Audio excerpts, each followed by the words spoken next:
Pelaksanaan program makan bergizi gratis yang dicanangkan Presiden Prabowo Subianto sejak 6 Januari 2025 kini telah memasuki tahun kedua.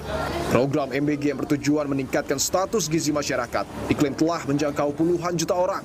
Mayoritas adalah anak-anak yang tinggal di kota hingga pelosok desa.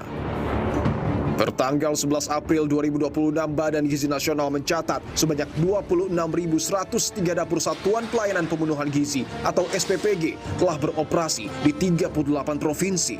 Sementara jumlah penerima manfaat telah menyentuh angka 61,2 juta orang dari target jangkauan sebanyak 82,9 juta orang pada tahun 2026.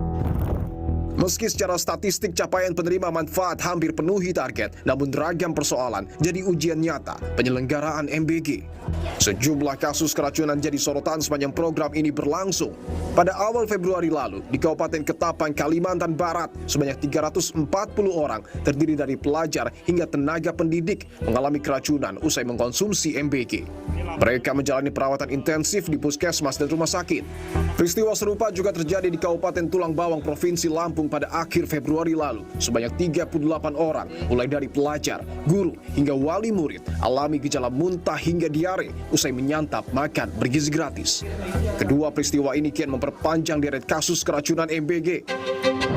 Sementara itu, berdasarkan hasil monitoring dan evaluasi Jaringan Pemantau Pendidikan Indonesia yang dirilis pada 8 April 2026, jumlah korban akibat keracunan makan bergizi gratis pada tahun 2025 mencapai angka 28.103 orang.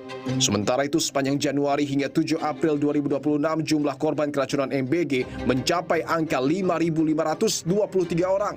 JPPI mencatat total korban akibat keracunan makan bergizi gratis telah menembus angka 33.626 orang.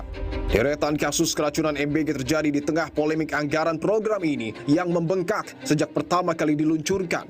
Pada tahun 2026, anggaran MBG melonjak 5 kali lipat dibanding tahun 2025 lalu menjadi 268 triliun rupiah.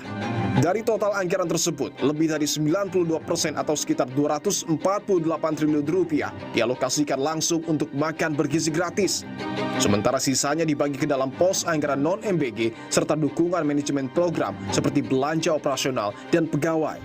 Anggaran non-MBG digunakan untuk berbagai kebutuhan pendukung, mulai dari penyediaan dan penyaluran, pengembangan sistem dan tata kelola, hingga promosi, edukasi, serta pemantauan dan pengawasan program. Sorotan publik terhadap penggunaan anggaran MBG pun semakin tajam usai Badan Gizi Nasional membeli puluhan ribu motor listrik. Makan bergizi gratis bukan sekedar program, melainkan investasi masa depan yang menuntut pengawasan. Sebab di setiap uang negara yang digelontorkan, ada kehidupan anak bangsa yang tak boleh dikorbankan. Makan bergizi gratis harus jadi solusi nyata demi mencetak generasi sehat menuju Indonesia Emas 2045. Saudara, saya sudah bersama dengan Ibu Retno Listiarti, Ketua Dewan Pakar Federasi Serikat Guru Indonesia. Bu Retno, terima kasih untuk waktunya. Sama-sama. Bu, saya ingin mengajak Bu Retno untuk membahas soal angka keracunan MBG di tahun 2026 yang merupakan hasil monitoring, Bu, dan evaluasi dari JPPI atau Jaringan Pemantau Pendidikan Indonesia. Korban akibat makan bergizi gratis menyentuh angka 33.626 orang. Apa yang salah dari implementasi program MBG? Ya, pertama adalah tentu saja terkait pengawasan ya. Pengawasan? Ya, karena makanan-makanan ini kan diproduksi oleh SPPG. Nah, SPPG ini dia memegang sekian puluh sekolah.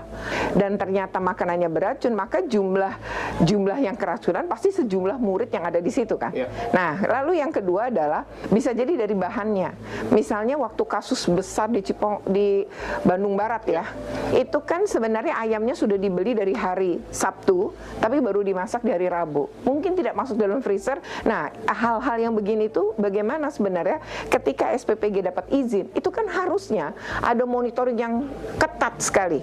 Menurut saya kita tidak bisa menyebut korban itu dengan, apalagi ini anak-anak, dengan mengatakan hanya itu satu. Yang kedua, dengan menyebut angka 0, Oke. bahwa tadi angka keracunan MBG yang tersebar betul bahwa ada di sejumlah provinsi, tetapi ketika kita masuk bulan April, kita masih ingat betul bahwa di Jakarta ada 135 siswa dan guru yang kemudian diduga keracunan MBG, 72 diantaranya harus dirawat. Tanggapan Anda, Bu Retno?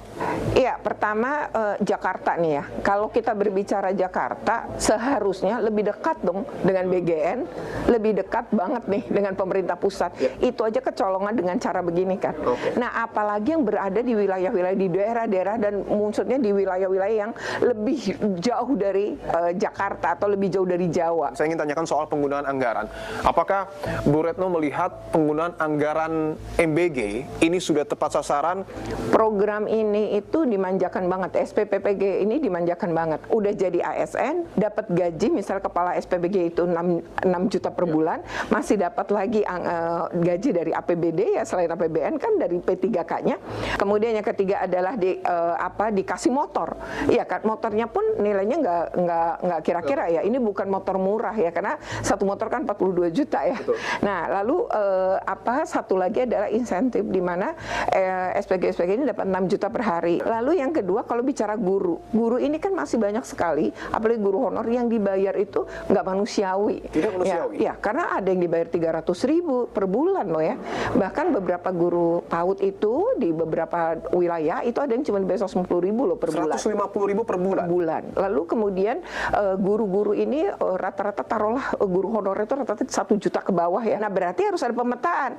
Nah, itu yang harus dilakukan oleh BGN sehingga kebijakannya adalah tidak menyamaratakan. Pokoknya satu sekolah dapat semua. Mau itu sekolah elit, mau enggak semuanya dapat gitu loh. Itu yang harusnya tidak dilakukan, tapi memetakan mana sekolah yang butuh itu, mana anak yang butuh itu, mana daerah yang butuh itu, lalu dihitung. Dan saya yakin tidak akan sebesar itu.